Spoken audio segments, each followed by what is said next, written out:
उत्तराखंड की खबरों का रुख करेंगे बड़कोट से खबर, जहां बारिश से अचानक से यमुना नदी का जो जलस्तर है वो बढ़ गया है। इससे पहले आपको बता दें कि आज धामी का यानी कि पुष्कर सिंह धामी का जन्मदिन है। क्या कुछ कह रहा है ये सुनते हैं। पलायन रुके, उद्योग धंधे हमारे बढ़े, हमारे राज्य में जो पर्यटन की और ऊर्जा के क्षेत्र में अपार संभावनाएं हैं, उन सभी क्षेत्रों में हम और अच्छा काम करें और अच्छा काम करके हम जो है एक तरह से मैं कहूँ कि हर प्रकार से संपन्न राज्य के रूप में आगे हमारा सारा विकास हो।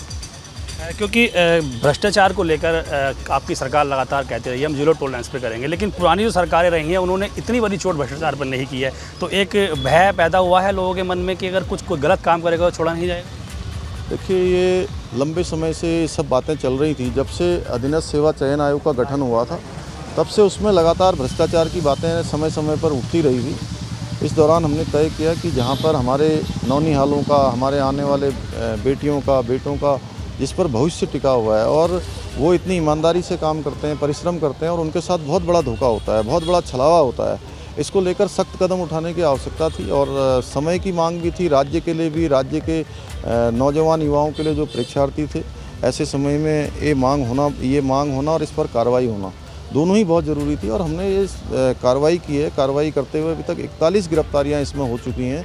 आगे और भी गिरफ्तारियाँ होंगी। कोई भी होगा उसमें वो बचेगा नहीं, क्योंकि ये हमारे बेटियों और बेटों के भविष्य के साथ छल करने का बहुत बड़ा अपराध हुआ है, बहुत बड़ा धोखा हुआ है। भविष्य में इस प्रकार का कोई धोखा ना हो, इसलिए हमने सख्त कार्रवाई की है और ये एक ऐसी नज़ीर बननी चाहिए कि भविष्य में कोई भी इस प्रकार का संगठित अपराध, और मैं कहूँगा कि इसको जघन्य अपराध भी कह सकते हैं, ये जघन्य अपराध करने के बारे में तो दूर की बात, उस दिशा में सोचना भी उसके लिए बहुत भारी पड़े।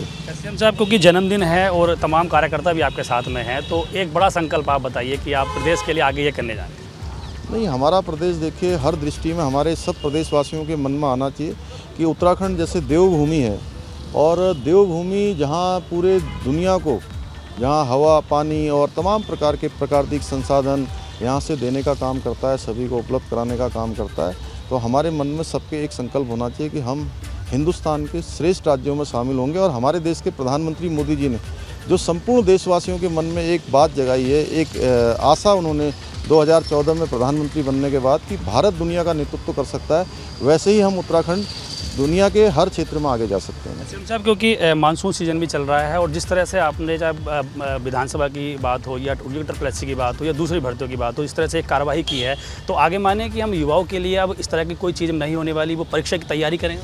हाँ, निश्चित रूप से। देखिए, अभी जो हमारे सामने सबसे बड़ी चुनौती थी वो यही थी कि जाँचें होती रहेंगी, लेकिन जाँच के होने के दौरान हमारे जो बच्चे हैं उन बच्चों का जो तय समय सीमा पर परीक्षाएँ होनी हैं, वो परीक्षाएं किसी तरह से प्रभावित न हो।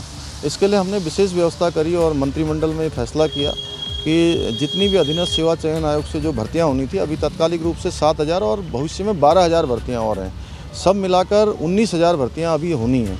तो उन सभी भर्तियों को तय समय सीमा पर करवाने के लिए अभी हमने लोक सेवा आयोग को सारी भर्तियाँ दे दी हैं और लोक सेवा आयोग ने 1 हफ्ते के अंदर उनका कैलेंडर जारी हो रहा है। अक्टूबर माह में कैलेंडर जारी हो जाएगा, पूरी तरह से विज्ञापन जारी हो जाएंगे। अभी कैलेंडर तो 1 हफ्ते में ही जारी हो जाएगा और दिसंबर माह में परीक्षाएं संचालित हो जाएंगी, संपादित। मैसेज क्या देंगे सर लास्ट में आप तमाम युवाओं को जो परीक्षा की तैयारी कर रहे हैं? बड़ी संख्या में अभी युवा दौड़ में शामिल हुए थे, एक मैसेज अच्छा देंगे? नहीं, देखिए, जहाँ हम मोदी जी के नेतृत्व और उनके मार्गदर्शन में काम कर रहे हैं, इसलिए आगे के लिए भी हम ऐसी पारदर्शिता और ऐसी व्यवस्थाएँ पूरी तरह से इसको करने वाले हैं कि भविष्य में कोई भी उनको कहीं भी शंका करने की ज़रूरत नहीं, कोई संदेह करने की ज़रूरत नहीं है। जितनी भी परीक्षाएं होंगी वो सारी निष्पक्ष होंगी, वो सबको अपनी परीक्षाओं में लगना चाहिए और अपनी तैयारियों में सब जुट जाएं। उनका सुनहरा भविष्य है और अब निष्पक्ष रूप से सबको भर्तियां मिलेंगी। धन्यवाद एबीपी गंगा के साथ बातचीत करने के लिए। अब तो मुख्यमंत्री पुष्कर सिंह धामी, जिन्होंने आपने सुना है कि किस तरह से वो एक मैसेज बड़ा पूरे प्रदेश के युवाओं को देना चाह रहे हैं और साहब उनका कहना है कि अब जो आगे परीक्षाएँ होंगी उनमें किसी भी तरह की कोई धांधली नहीं होगी, पूरी तरह से अब युवाओं को पारदर्शिता के साथ आगे की परीक्षा देनी होगी। देहरादून से मेरा सहयोगी निशान चौहान के साथ पंकज राणा, एबीपी गंगा।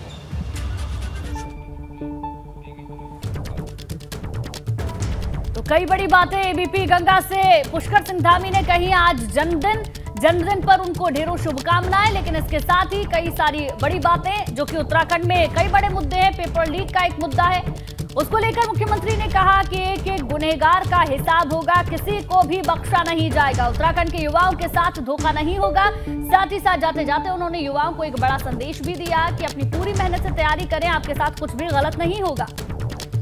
तो एक्सक्लूसिव बातचीत आप देख रहे थे एबीपी गंगा पर। मुख्यमंत्री पुष्कर सिंह धामी की जन्मदिन के मौके पर संकल्प दौड़ में इस वक्त वो हिस्सा ले रहे थे। तमाम छात्र उनके साथ मौके पर मौजूद हैं और यहाँ पर एक मैसेज भी देते हुए छात्रों को नजर आए। और चलिए पंकज राणा जिन्होंने एक्सक्लूसिव बातचीत की, सीधे उन्हीं का रुख कर रहे हैं, जानेंगे और क्या कुछ मुख्यमंत्री की ओर से कहा गया। पंकज। बिल्कुल, देखिए अभी उनका जन्मदिन था और जन्मदिन के अवसर पर तमाम जो आज प्रोग्राम हो रहे हैं प्रदेश भर में, वो संकल्प रूप में आज प्रदेश भर में मनाए जा रहे हैं। और देखिए जिस तरह से उन्होंने एक साफ स्पष्ट ये कहा है कि प्रदेश के युवाओं को अब किसी भी तरह की चिंता करने की जरूरत नहीं है, क्योंकि अभी देखिए तमाम जो परीक्षाएं हैं उनको लेकर धांधली के आरोप लगे थे और कई परीक्षाओं पर जाँच चल रही है। सबसे बड़ी बात ये थी कि विधानसभा की जो भर्तियाँ हुई थी उस पर एबीपी गंगा ने बड़ी प्रमुखता से एक खबर दिखाई थी। उसके बाद मुख्यमंत्री पुष्कर सिंह धामी ने एक पत्र लिखकर विधानसभा अध्यक्ष को ये कहा था कि वो इसकी जाँच कराएं। उसकी जाँच चल रही है, समिति उस जांच कर रही है। तो एक महत्वपूर्ण बात यह है कि उन्होंने एक मैसेज प्रदेश के उन युवाओं को दिया है जो परीक्षाओं की तैयारी कर रहे हैं, लंबे समय से वो इंतजार कर रहे हैं कि अगर उनकी परीक्षा हो जाती है तो उनको एक रोजगार मिलेगा। उसी की दिशा में एक बड़ा कदम सरकार ने उठा लिया है। लोक सेवा आयोग सारी परीक्षाएं कराने जा रहा है। बहुत जल्द लोक सेवा आयोग कैलेंडर जारी करने वाला है 18 परीक्षाओं को लेकर। तो वही मैसेज मुख्यमंत्री ने दिया है, यानी कि साफ तौर पर यह कहा सकता है कि संकल्प आज के दिन वो ले रहे हैं अपने जन्मदिन के अवसर पर। संकल्प के रूप में उन्होंने कहा है कि प्रदेश के युवाओं को डरने की जरूरत नहीं है। उसके साथ साथ ही उन युवाओं को जो परीक्षा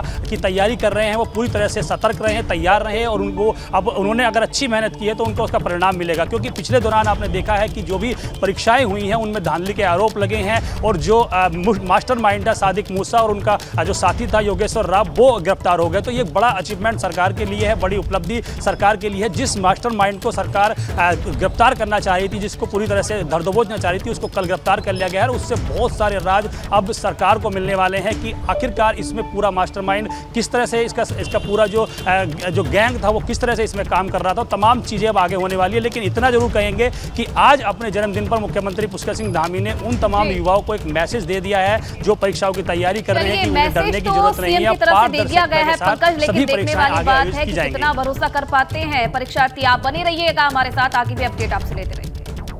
और आपको बता दें देहरादून से अगली खबर, यूके 888 पेपर लीक मामले में, परीक्षा लीक मामले में जो वांछित इनामी अपराधी है वो गिरफ्तार हो चुके हैं। यूपी एसटीएफ द्वारा 2 आरोपियों को गिरफ्तार किया गया है। 2 आरोपी सादिक मूसा और योगेश्वर राव गिरफ्तार हो चुके हैं। लखनऊ के पॉलिटेक्निक चौराहे से दोनों को गिरफ्तार किया गया है। यूपी एसटीएफ ने दोनों को उत्तराखंड एसटीएफ के हवाले कर दिया है। तो ये बड़ी जानकारी आपको दे दें, इस पूरे मामले में जहां जांच लगातार हो रही थी उसके बाद 2 आरोपियों को गिरफ्तार किया गया है। दोनों को ही लखनऊ के पॉलिटेक्निक चौराहे से गिरफ्तार किया गया है। पूछताछ इनसे की जाएगी।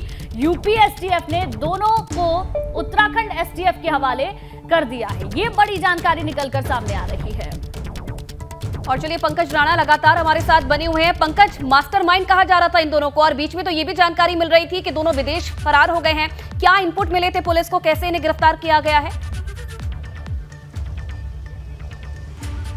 देखिए लगातार जब से इनकी जानकारी मिली थी पुलिस को, एसटीएफ को, कि ये दोनों विदेश फरार हो चुके हैं, तब से कई ठिकानों पर लगातार दबिश दी जा रही थी। उत्तर प्रदेश के साथ साथ उत्तराखंड में भी कई जगह पर लगातार ठिकानों पर दबिश की जा रही थी। और सबसे बड़ी बात ये रही कि उत्तर प्रदेश की जो एसटीएफ है उसने बड़ा सहयोग उत्तराखंड के एसटीएफ का किया है और उसी के माध्यम से लखनऊ से इन दोनों जो आरोपी थे उनको गिरफ्तार कर लिया गया है। सादिक मूसा और योगेंद्र राव दोनों कल गिरफ्तार हो गए थे। दोनों पर इनाम घोषित किए गए थे और 2 लाख और 1 लाख रुपए का दोनों पर इनाम था। और ये बड़ा अचीवमेंट हम यहाँ उत्तराखंड सरकार के लिए कह सकते हैं, एसटीएफ के लिए कह सकते हैं, क्योंकि पिछले कई दिनों से लगातार उसकी गिरफ्तारी के लिए दबिश दी जा रही थी। और ये इसलिए किया जा रहा था क्योंकि पूरा जो मास्टरमाइंड था, पूरा जो गैंग था वो इन्हीं के तरह से चल रहा था। अब तक इनकी गैंग के 13 लोग अब तक गिरफ्तार हो चुके हैं। पूरे अगर मामले की बात करें तो तकरीबन 41 लोगों को अभी एसटीएफ गिरफ्तार कर चुकी है, जिसमें सबसे बड़ी जो गिरफ्तारी है वो सादिक मूसा और योगेंद्र राव की गिरफ्तारी मानी जा रही है। इन पर अब कई ऐसे राज हैं जो अब खुलेंगे, क्योंकि जिस कंपनी ने पेपर छापा था उस कंपनी से डायरेक्ट डील इन्हीं लोगों ने की थी और उन्हीं के माध्यम से इन्होंने पेपर वहाँ से निकलवाया था और फिर बच्चों को बेचा गया था। तो ये तमाम चीज़ें शुरुआती दौर में जाँच में अभी तक पता लग पाई है। अब क्योंकि STF इसमें पूछताछ करेगी, आगे की जानकारी उनसे हासिल करेगी, आखिरकार किस तरह से ये पूरा स्कैंडल था, उस तरह से पूरा जो ये मास्टरमाइंड लोग थे किस तरह से काम करते थे, कहाँ और ये दूसरी परीक्षाओं में संलिप्त हैं। तो बहुत सारे राज अब STF को मिलने वाले हैं। लेकिन अभी ये कह सकते हैं कि STF को एक बड़ा अचीवमेंट ये हुआ है कि STF ने इन दोनों को गिरफ्तार कर लिया है, क्योंकि बहुत दिनों से उत्तराखंड पुलिस और STF उनकी गिरफ्तारी के लिए कई ठिकानों पर छापेमारी कर रही थी, ठिकानों पर दबिश दे रही थी और उत्तर प्रदेश से इन दोनों को गिरफ्तार कर लिया है। और अब आगे की जो तमाम चीज़ें हैं वो उत्तर प्रदेश पुलिस के सहयोग से अब यहाँ से जानकारी ली जाएगी कि आगे किस तरह से इस पर कार्रवाई की जानी है। जी बिल्कुल पंकज, ये देखने वाली बात होगी कि आगे इस पूरे मामले में क्या कुछ निकलकर सामने आता है। और क्योंकि पहले से इन्हें मास्टरमाइंड माना जा रहा था और जाहिर सी बात है कि अब इनसे पूछताछ होगी तो कई सारे खुलासे हो सकते हैं। शुक्रिया पूरी जानकारी के लिए। और चलिए आगे बढ़ेंगे। एक और बड़ी खबर आपको बता दें, उत्तराखंड सरकार के मंत्रिमंडल को लेकर यह बड़ी जानकारी मिल रही है। धामी सरकार के प्रभारी मंत्री को करना होगा जनपदों का दौरा और मंत्रियों के प्रवास कार्यक्रम की हर महीने मॉनिटरिंग होगी। प्रदेश संगठन की तरफ से मॉनिटरिंग की जाएगी। और चलिए इस खबर में आगे क्या कुछ और जानकारी है आपको बताएंगे, लेकिन सबसे पहले तस्वीरें आपको दिखाते हैं किस तरीके से आज जन्मदिन के मौके पर जो तमाम प्रदेशवासी हैं मुख्यमंत्री को कैसे बधाइयां दे रहे हैं, उसकी सीधी लाइव तस्वीरें आप देख रहे हैं। इस वक्त देहरादून से घंटाघर में संकल्प दौड़ का आयोजन किया गया है और इस मौके पर खुद मुख्यमंत्री पुष्कर सिंह धामी पहुंचे हैं। और आप देख सकते हैं तस्वीरों में प्रदेश के जितने भी युवा हैं जो संकल्प दौड़ का हिस्सा बनने पहुंचे हैं, तमाम कार्यकर्ता हैं वो भी मौके पर हैं और जन्मदिन की बधाई देने वालों का तांता इस वक्त लगा हुआ है। एक्सक्लूसिव तस्वीरें देहरादून से आपके साथ। बिल्कुल देखिए, देहरादून से तस्वीरें हम आपको दिखा रहे हैं। मुख्यमंत्री का जन्मदिन है, जन्मदिन के मौके पर उनको पुष्पगुच्छ भेंट किए जा रहे हैं और आप मुख्यमंत्री के पीछे देख सकते हैं बड़ी संख्या में कार्यकर्ता युवा मौजूद है, क्योंकि घंटाघर पर संकल्प दौड़ का आयोजन हो रहा है जिसमें खुद मुख्यमंत्री भी शामिल हुए, तमाम नेता भी साथ में मौजूद है। इसके साथ साथ बड़ी संख्या में युवा मुख्यमंत्री के साथ आगे बढ़ रहे हैं। जन्मदिन का मौका है तो ऐसे में उनको उपहार भी भेंट किए जा रहे हैं, पुष्पगुच्छ भेंट किया जा रहा है। और ये देखिए एक और स्मृति चिन्ह मुख्यमंत्री को दिया जा रहा है उनके जन्मदिन के मौके पर। एक्सक्लूसिव तस्वीरें आप देखिए, स्कूली छात्र भी इस दौरान मौके पर मौजूद हैं और हर कोई अपने तरीके से सीएम को जन्मदिन की बधाइयां दे रहा है। संकल्प दौड़ का आयोजन अपने दिन की शुरुआत इस दौड़ में शामिल होकर सीएम पुष्कर सिंह धामी ने की अपने जन्मदिन की शुरुआत और आगे भी आज कई कार्यक्रमों का आयोजन किया जाएगा उनके जन्मदिन के मौके पर। लेकिन सबसे पहले घंटाघर से ये लाइव तस्वीरें आप देख रहे हैं, संकल्प दौड़ का आयोजन और बड़ी संख्या में जो लोग हैं मौके पर मौजूद है। अपने अपने तरीकों से देखिए आप जन्मदिन की बधाई देते हुए सीएम पुष्कर सिंह धामी को नजर आ रहे हैं। देखिए नारेबाजी वहां पर हो रही है, इसके साथ ही हाथ में भगवा तिरंगा है। संकल्प दौड़ का हिस्सा मुख्यमंत्री बने हैं, हाथ में भगवा तिरंगा, स्कूली छात्र पीछे मौजूद और साथ में भाजपा कार्यकर्ता। सबके बीच में मुख्यमंत्री धामी जन्मदिन की बधाई जहां उन्हें दी जा रही है और अब आगे बढ़ते हुए अलग अलग तरीकों से अपने अपने तरीके से यहाँ पुष्कर सिंह धामी को स्मृति चिन्ह भेंट किया गया। इसके साथ साथ उन्हें पुष्पगुच्छ दिया गया और ये देखिए स्कूली छात्र जो कि संकल्प दौड़ का हिस्सा बने थे वो अब आगे बढ़ते हुए नजर आ रहे हैं और भाजपा कार्यकर्ता भी बड़ी संख्या में इस दौरान मुख्यमंत्री के साथ नजर आए। तो ये सीधी तस्वीरें देहरादून से आप लाइव देख रहे हैं। पुष्कर सिंह धामी का जन्मदिन है, बारिश वहां पर हो रही है, लेकिन इन सब के बीच में देखिए किस तरीके से संकल्प दौड़ में ये स्कूली छात्र आगे बढ़ते हुए, भाजपा कार्यकर्ता भी मुख्यमंत्री के साथ में बड़ी संख्या में मौजूद हैं जो कि मुख्यमंत्री को जन्मदिन की बधाइयां दे रहे हैं, शुभकामनाएं दे रहे हैं। तो बारिश का मौका है लेकिन बावजूद इसके आप देख सकते हैं छात्रों कार्यकर्ताओं का उत्साह कम नहीं हुआ और आज इस दौड़ को रवाना किया है सीएम पुष्कर सिंह धामी ने और बड़ी संख्या में उनके जन्मदिन के मौके पर जो कार्यकर्ता हैं मौके पर मौजूद हैं और बधाई उन्हें दे रहे हैं।